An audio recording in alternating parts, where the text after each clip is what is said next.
Bonjour et bienvenue sur le podcast Futur Chien Guide, le premier podcast sur l'univers des chiens guides d'aveugles. Je suis Estelle, sa créatrice et également famille relais bénévole pour l'école des chiens guides de Paris depuis plus de 4 ans. Je vous donne rendez-vous chaque premier et troisième vendredi du mois pour partager avec vous mes rencontres avec des familles d'accueil, des maîtres chiens guides, mais aussi plein d'autres invités engagés auprès des chiens guides d'aveugles. Dans cet épisode, je vous présente Bérénice, qui a 14 ans et est accompagnée depuis quelques mois par Opium, son chien guide de la fondation Frédéric Gaillan. Malvoyante de naissance, Bérénice prend conscience dès ses essais à la canne blanche qu'elle serait plus à l'aise avec un chien guide d'aveugle, surtout face au regard des gens. Elle découvre alors l'existence de la fondation Frédéric Gaillan, seule association en France et en Europe à remettre des chiens guides à des moins de 18 ans. Mais comment obtenir un chien guide auprès de la fondation ? Et comment gérer Opium dans son quotidien de lycéenne ? De ses premiers pas à la canne, à sa rentrée au lycée, Bérénice nous raconte les différentes étapes qui lui ont permis d'être guidée aujourd'hui par Opium. Elle revient aussi sur l'autonomie que lui apporte son chien guide, mais aussi les éléments importants à prendre en compte avant de se lancer dans l'aventure en tant qu'adolescente. Après quelques difficultés à enregistrer, la qualité du son n'est pas au rendez-vous cette fois-ci. J'espère cependant que l'aventure de Bérénice vous fera oublier ce détail. Et maintenant, place à l'épisode. Bonjour Bérénice. Bonjour Estelle. Merci de m'accorder un nouveau temps avec toi, puisque on a eu quelques difficultés à se trouver connectés, enregistrés, désenregistrés, etc. Donc je suis hyper ravie que tu m'accordes encore une petite heure ensemble. Est-ce que pour commencer, tu peux te présenter ? Oui, donc moi je m'appelle Bérénice, j'ai 14 ans et je suis malvoyante de naissance. Je suis en seconde du coup. Et j'ai un chien guide, Opium, c'est un labrador noir que j'ai eu à la fondation Frédéric Gaillan il y a environ 4 mois. Ok, alors est-ce que pour nous, tu peux revenir un petit peu sur cette aventure et nous expliquer comment tu es arrivée à avoir Opium ? Est-ce que du coup, toi, tu es déficiente visuelle depuis longtemps ? Moi je suis malvoyante de naissance, donc on a détecté ça environ à mes 3-4 mois. Donc ça a été détecté assez tôt. Et comment s'est passée un peu ton enfance dans tes souvenirs ? Alors pas à partir de 3-4 mois, mais comment ça s'est passé en grandissant ? Comment tu l'as vécu ? Est-ce que tu voyais déjà très très peu ? Quelle est ta vision ? J'ai environ 1/20 de vue, donc c'est assez scientifique quand même. Mais je vois pas les reliefs, je vois pas vraiment précisément 1 mètre. Ni à moins d'1 mètre, je vois pas précisément. Et sinon, je vois un peu flou parfois. En fait, c'est très compliqué. Et j'ai une vision tubulaire, donc c'est-à-dire que je vois pas en haut, en bas et sur les côtés. En gros, je vois un peu comme dans un tube, quoi. Donc comme si tu avais un tube devant et pas de vision périphérique, quoi. Comme dans des jumelles. Comme dans des jumelles. Et donc ça, c'est le cas depuis que tu es toute petite ? Ouais. Et tu t'es adaptée, j'imagine, en grandissant. Comment ça s'est passé dans ton enfance ? On va dire quand j'étais petite, je tenais la main de mes parents et je sortais jamais toute seule. Ce qui est un peu normal, mais j'étais un peu plus collée que les autres à mes parents. En grandissant, j'ai voulu essayer de marcher toute seule avec quelques chutes, mais sinon ça a été. Et après, j'ai essayé la canne, mais j'ai pas aimé du tout. Donc c'est là qu'on a essayé de trouver une autre alternative et qu'on a trouvé le chien guide du coup. T'as essayé la canne à partir de quel âge du coup ? Je dirais 12 ans. C'est assez tard quand même. Je voulais trouver un moyen de sortir toute seule sans tomber et de me faire repérer aussi par les autres pour qu'ils fassent plus attention et qu'ils me laissent un peu le chemin, quoi. La canne, ça m'a pas plu parce que premièrement, tout le monde te regarde. Moi, dans mon cas, ça me dérange un peu. Alors qu'avec le chien, c'est plus des regards d'étonnement plutôt que la canne, je trouve. Plus des regards bienveillants. Enfin, dans mon cas, je veux dire. Et du coup, tu as pas du tout employé la canne ? En fait, juste employer de la canne pour la travailler un peu. En fait, quand on a un chien, faut avoir un plan B si le chien est malade. Donc du coup, j'ai employé la canne au cas où si Opium tombe malade ou qu'il peut pas travailler avec moi pour dépanner pendant 1 ou 2 jours, quoi. Ouais, donc t'as quand même pris un petit peu la canne, et puis je pense que t'as pris des cours de locomotion aussi. Donc on en parlait juste l'épisode d'avant avec Marion, qui est instructrice en locomotion. En effet, parce que ce soit la canne ou le chien guide, il y a un petit peu, comme elle nous disait, le code de la route du déplacement à avoir. Je sais pas si toi, du coup, tu as pris des cours de locomotion dans la structure qui t'accompagnait, hein, je crois, on en avait parlé. Oui, j'en ai pris au SIAM, ça dès mon plus jeune âge, vers, je dirais, 8-9 ans. J'ai commencé assez tôt quand même. Le SIAM, tu peux nous rappeler ce que c'est ? Le SIAM, c'est une association qui encadre des jeunes déficients visuels, qui les accompagne dans leur vie scolaire et dans leur quotidien, en leur donnant plein d'astuces et en essayant d'adapter au maximum les supports à l'école et de sensibiliser les professeurs et de donner des astuces pour le quotidien, par exemple faire à manger quand on voit pas ou traverser sans voir les feux, des choses comme ça. Ce qu'on appelle l'adaptation à la vie journalière, c'est ça? Oui. C'est tout ce qui encadre, compris avec le déplacement, mais des fois, il y a des instructeurs en locomotion dont c'est le métier tout particulièrement. Du coup, toi, tu as appris tout ça, ce qui t'a permis de continuer l'école, le même cursus scolaire que tes amis, j'imagine. Oui, j'ai fait 1 an à l'INJA, donc l'Institut national des jeunes aveugles, à Paris.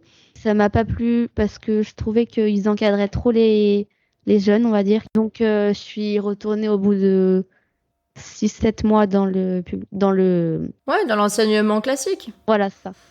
Et ça n'a pas été trop dur pour toi, du coup, cet retour dans le collège classique vis-à-vis de l'environnement protecteur de l'INJA?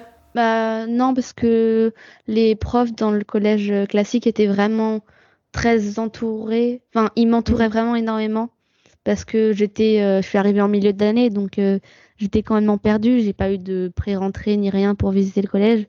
Tous les élèves de ma classe étaient prévenus et sensibilisés, donc j'ai été vraiment bien accueillie. Ouais, donc ton retour finalement était mieux que ton Oui. départ à l'INJA de ta propre perception. Hein. Ça peut être différent Oui. selon les personnes, bien sûr. Il y a beaucoup de jeunes qui adorent l'INJA et qui y restent.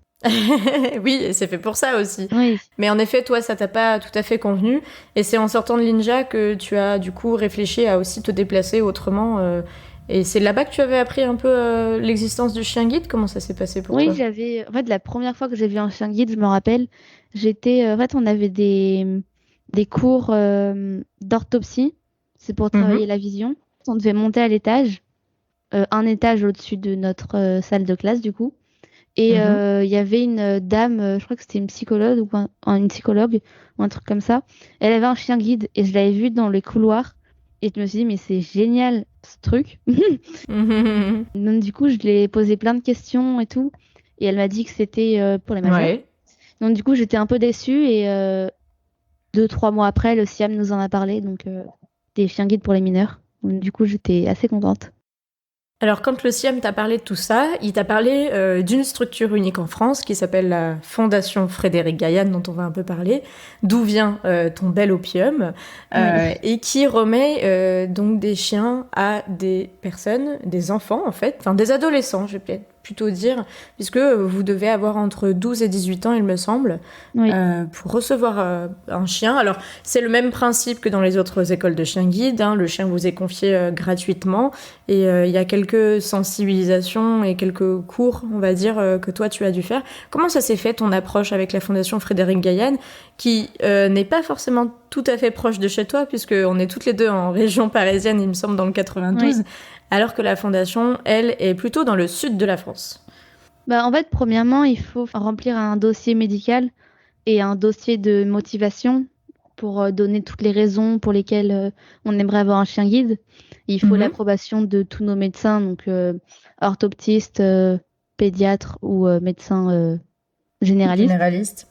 Donc du coup, après, on envoie notre dossier et la fondation nous répond, soit positivement, soit négativement. Et elle planifie un premier stage donc de 2 jours. Donc c'est le week-end de découverte. On va apprendre à marcher à côté d'un chien, à s'en occuper. Donc ça, c'est les premiers soins qu'on va donner à un chien et apprendre à cohabiter avec un chien. Et toi, c'était quand pour toi ce stage de découverte? Le 18 janvier, je crois, 2019 ou 2018, je sais plus. Et donc ça, c'est la première fois que tu as mis les pieds à l'association? Oui. Et tu avais donc, pour ce stage de découverte, c'est un stage qui se passe pas du tout avec... Enfin, c'était pas du tout avec Opium. Non. C'est des chiens, du coup, qui sont spécifiques ou qui sont en cours d'éducation? C'est des chiens que la fondation a fini d'éduquer, mais qui n'ont pas été remis parce que la fondation estimait qu'ils voulaient les garder pour tous les stages. Donc, c'est des chiens qui retournent en famille d'accueil quand il n'y a pas de stage ou de démonstration de porte ouverte ou des choses comme ça. Quand il y a des stages, ils viennent à la fondation et ils passent soit 2 jours, soit 1 semaine pour accompagner les jeunes. Tu te souviens un peu de ton premier contact justement avec le chien dans le cadre de ton stage de découverte? Oui, j'ai eu Mousse, je me rappelle. C'est un Saint-Pierre. Est-ce que tu peux nous expliquer ce que c'est qu'un Saint-Pierre? Oui, un Saint-Pierre, c'est un croisé entre un Labrador et un Bouvier bernois, ce qui donne un Labernois, et après c'est un croisé entre 2 Labernois. C'est une race venue du Canada, spécifique pour les chiens guides. Parce que du coup, on parle du Canada. Pour ceux qui connaissent un petit peu ce qui se passe au Canada, on parle de la fondation Mira au niveau du Canada. Et en fait, la fondation Frédéric Gaillan est une entité, ou du moins le prolongement, s'appelait avant d'ailleurs Mira France, je crois, ou Mira même Europe, on en parlait l'autre jour. C'est maintenant la fondation Frédéric Gaillan, mais c'est très lié à l'enseignement et l'apprentissage qui a été fait, toute l'expérience qu'a la fondation Mira au Canada, et notamment ces magnifiques Saint-Pierre, qui sont du coup très majestueux, noirs, et avec un liseré blanc sur le poitrail et le museau, c'est ça ? Oui. Donc tu as rencontré Mousse, c'est ça ? Oui. Comment ça s'est passé pour toi ?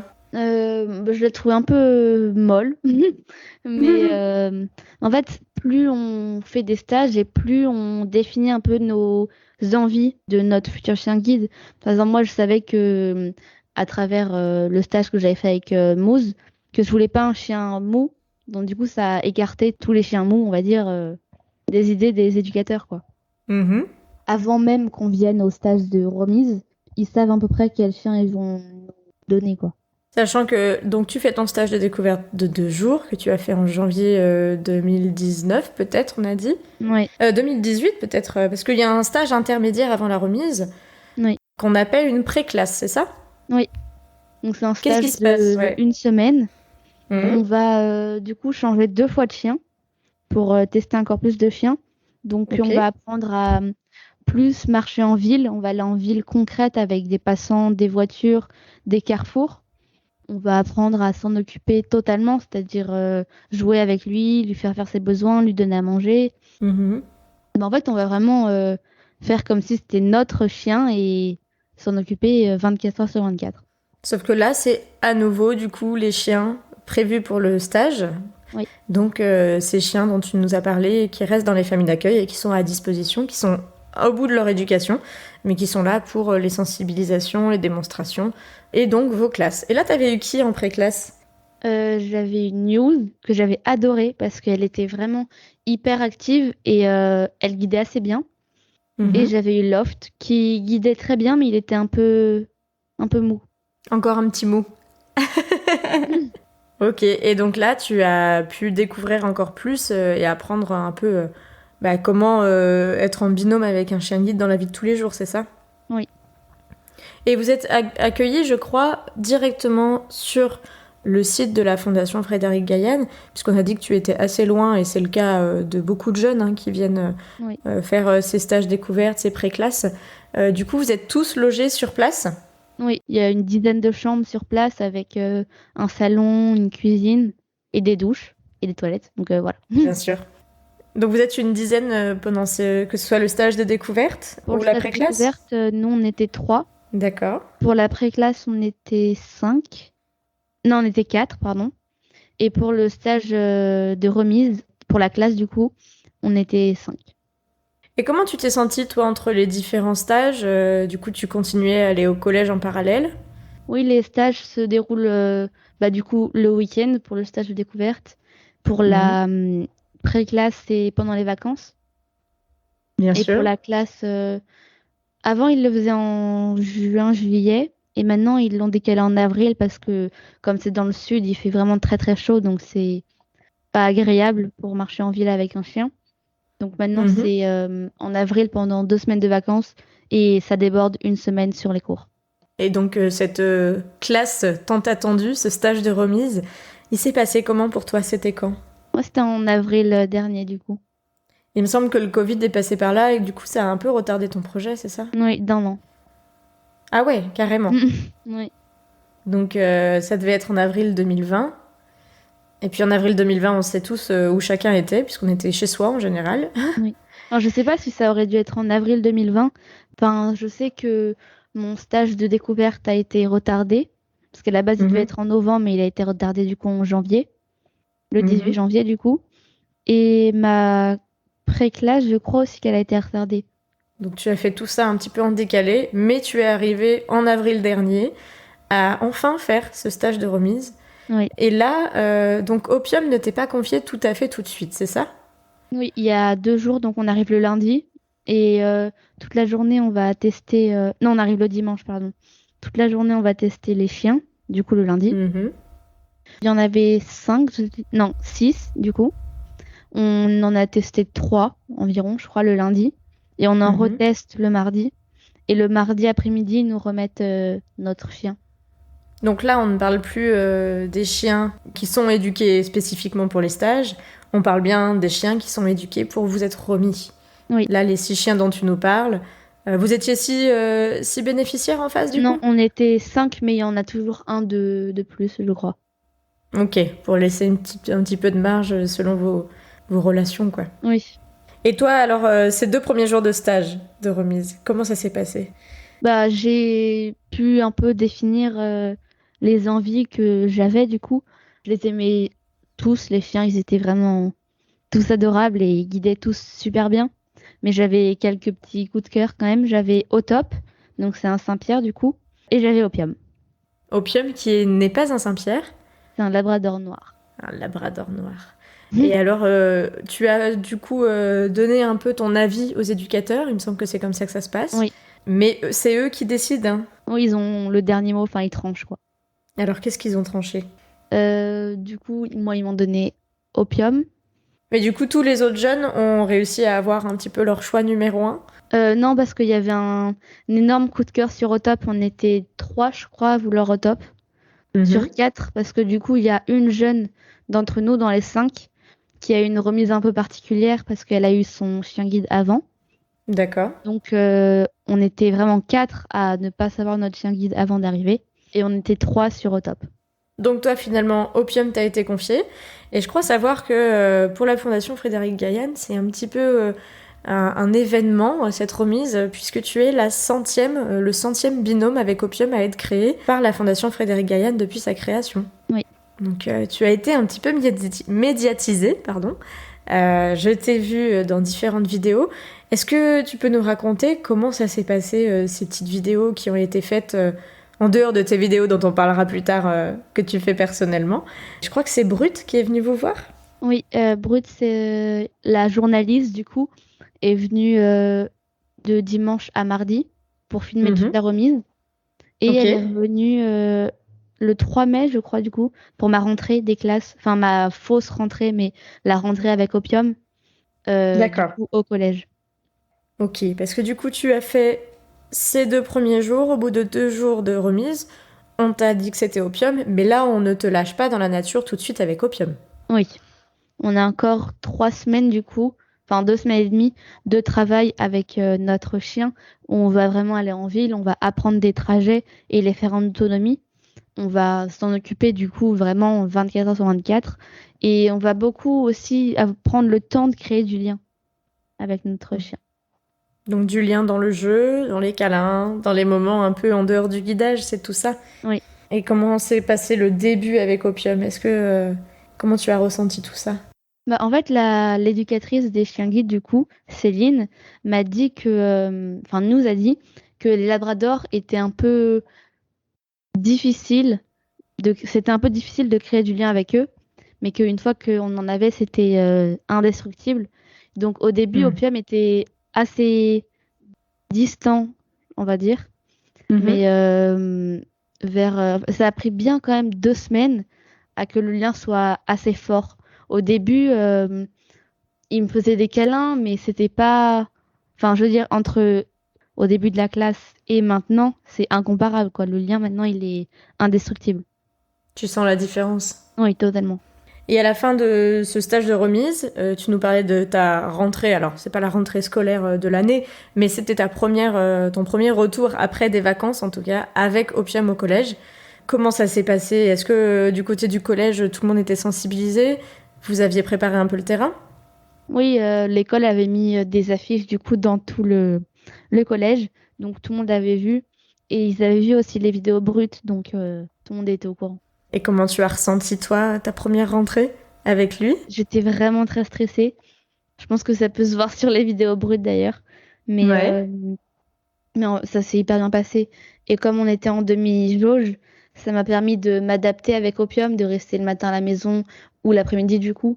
Et de pas avoir tout de suite la cantine à gérer parce que c'est assez compliqué, je trouve, de gérer la cantine. Parce qu'il faut en même temps manger, avoir le temps de sortir, avoir le temps de parler avec ses amis. Donc c'est assez speed. Donc du coup, j'ai pas directement eu la cantine. Donc ça m'a permis de m'adapter vraiment tranquillement. Donc ça, c'était du fait des rythmes Covid, on va dire, hein, Oui. ces demi-journées-là. C'était pas du tout vis-à-vis de l'adaptation d'Opium, mais au final, c'est plutôt bien tombé pour vous.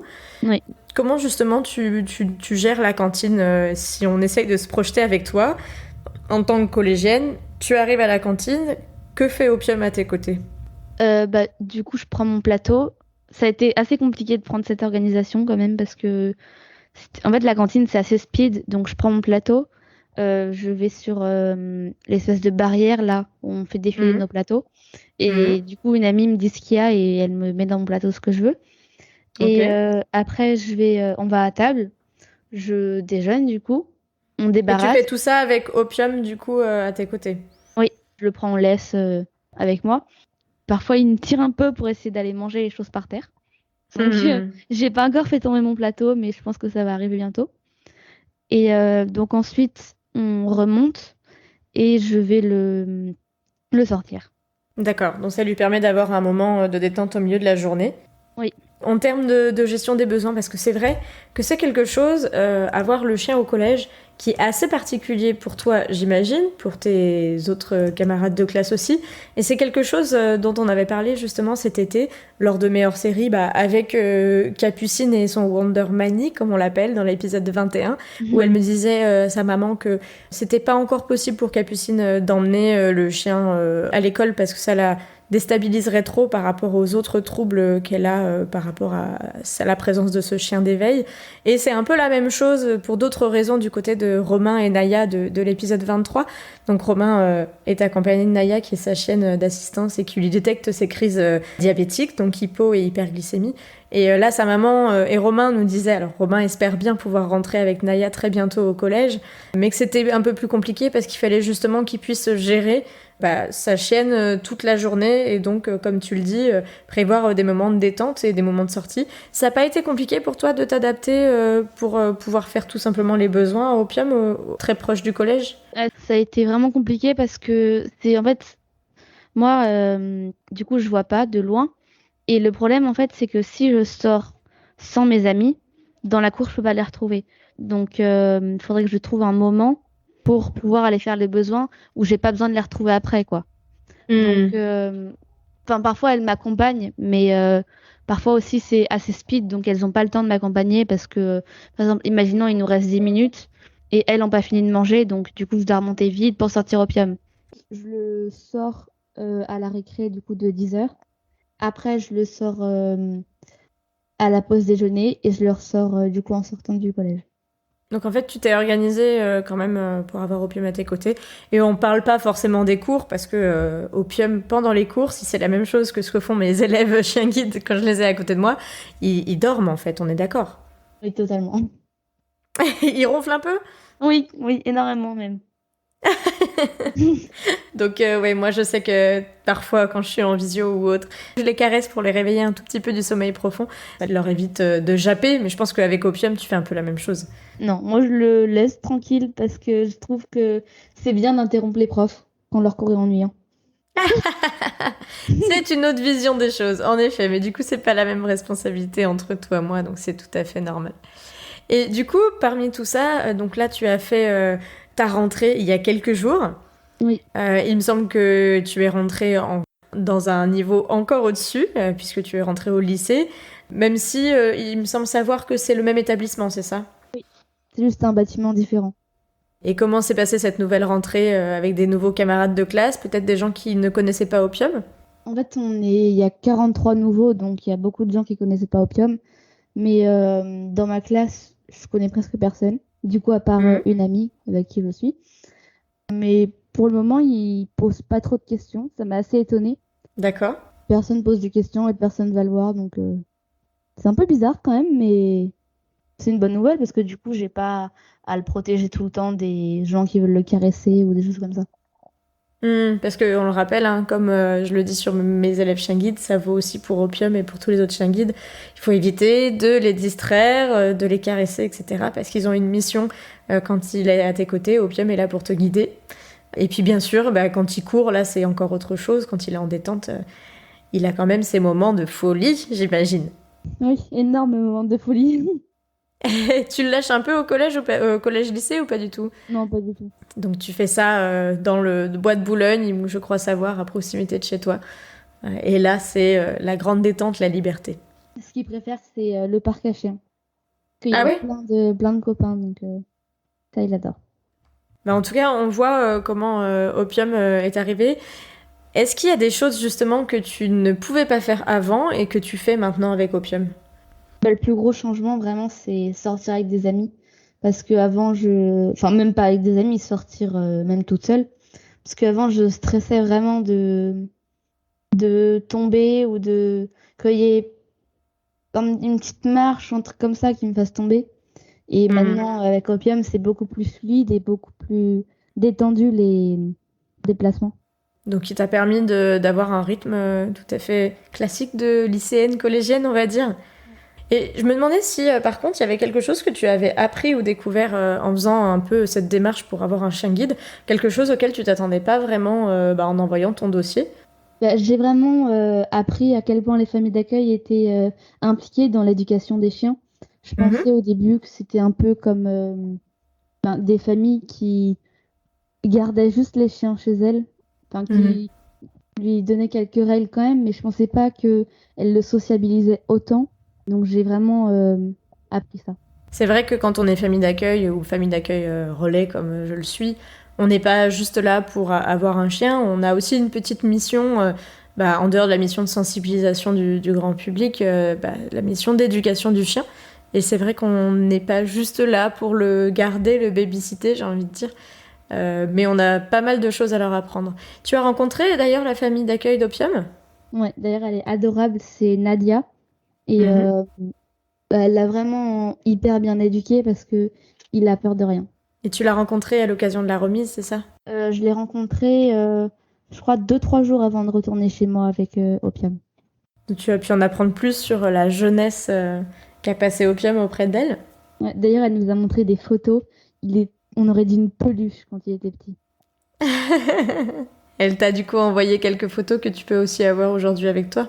Oui, Ouais, c'est chouette. Et en effet, hein, moi j'en parle beaucoup des familles d'accueil et je crois qu'il y a la moitié de mes épisodes sur mon podcast Futur Chien Guide qui sont sur les familles d'accueil parce que c'est un maillon indispensable, toujours en lien avec les écoles de chien guide, mais sans les écoles, elles feraient pas grand chose non plus, mais sans les familles, les écoles feraient pas grand chose non plus, faut le dire. oui.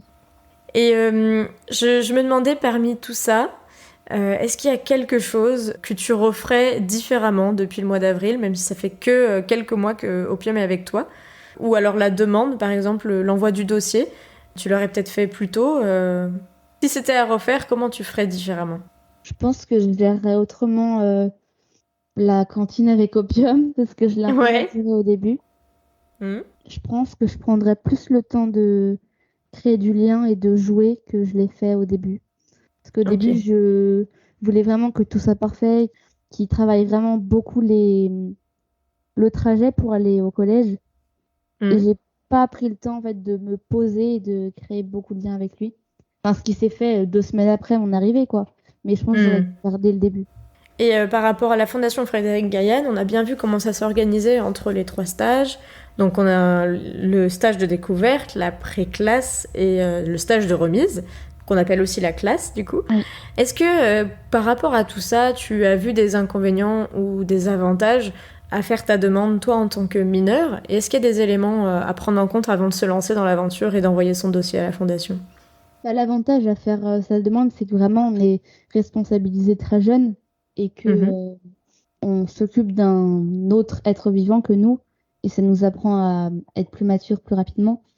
Et Mhm. bah, en fait, pour demander un chien guide, il faut vraiment être autonome. Enfin, pas autonome, savoir sortir tout seul ou quoi, mais savoir, par exemple, s'occuper de soi, savoir s'habiller, savoir faire au moins un trajet tout Mhm. seul chaque jour. Ouais. Et puis encore plein d'autres critères, mais je les connais pas tous. Mais ils sont sur le site de la Fondation. Donc on remettra le lien vers le site de la Fondation, mais ce que tu dis, c'est qu'il ne faut pas être dépendant dans les gestes du quotidien, Et voilà, c'est principalement. ça. Ok. Parce que d'ailleurs, quand tu es ton stage de pré-classe ou quand tu es en classe de remise, Vous êtes, enfin, il y a pas d'aide pour votre quotidien, pour vous habiller, pour vous laver, etc. Non. Donc c'est bien un préalable à prendre en compte avant de se lancer dans l'aventure. Par rapport à tout ça, est-ce qu'il y a un moment où dans ces derniers mois, tu as été bluffé par Opium, un moment où tu t'attendais pas du tout à ce qu'il fasse ce qu'il a fait? En fait, avant de rentrer chez moi, du coup, sa famille d'accueil, Nadia, m'avait dit que Opium avait une peur bleue des escalators. Mhm. Et du coup, c'était vraiment un truc que je voulais travailler parce que j'en emprunte parfois dans le métro. Enfin, c'est très rare, mais j'avais pas envie qu'il reste sur une peur. Si un jour on Mhm. est obligé d'en utiliser, je voulais pas que ça lui pose problème. Donc du coup, j'ai essayé une fois de le faire reprendre un escalator. Et il m'a Mhm. bluffé parce que je voyais qu'il avait peur. Il tremblait un petit peu, mais il y allait. Donc ça, je me suis dit que vraiment, en fait, il se donne à fond quoi, dans ce que je lui demande et ça m'a vraiment, vraiment touchée. Ouais, bah en fait, il a dépassé sa peur pour toi, son appréhension, on va dire. Et aujourd'hui, les escalators, c'est du passé, c'est quelque chose qui gère. Oui. Ouais, donc il a vraiment, dès le début, il était à fond pour toi et sans pour autant se mettre en danger, hein, parce qu'il y a rien de dangereux dans les escalators. C'est un petit peu impressionnant et en effet, il faut les apprivoiser. C'est ce qu'on fait nous en tant que famille d'accueil, hein, on les fait apprivoiser ces escalators. Et est-ce que parmi du coup peut-être tes camarades de classe, de pré-classe, tu as fait une ou des rencontres exceptionnelles que tu aurais jamais fait sans Opium? Je me suis fait plusieurs amis, dont Manon. Du coup, c'est une bénéficiaire qui était avec moi pendant ma classe et ma pré-classe aussi. Et D'accord. Marine, que j'ai Alors, rencontrée du coup, je l'ai jamais vue en vrai, mais je lui ai beaucoup parlé par message et j'ai pu lui poser plein de questions sur le déroulement de la classe, de la remise. donc Marine qui a Odor, c'est Oui, ça, avec qui je discute aussi pas mal sur Instagram, qui en effet donne beaucoup d'informations et n'est pas avare en tout cas dans les échanges pour nous parler de son quotidien avec Odor et qui vient du coup Odor de la Fondation Frédéric Gaillen également. Et je crois qu'il y a chaque année aussi un parrain ou une marraine pour les classes de remise. De ton côté, c'était qui? Muriel Urtis. C'était une athlète. Ok, donc tu as eu l'occasion de la rencontrer? Oui, elle est Ok. venue quand la banque est venue aussi. D'autres partenaires? C'est une banque qui finance le 100e chien.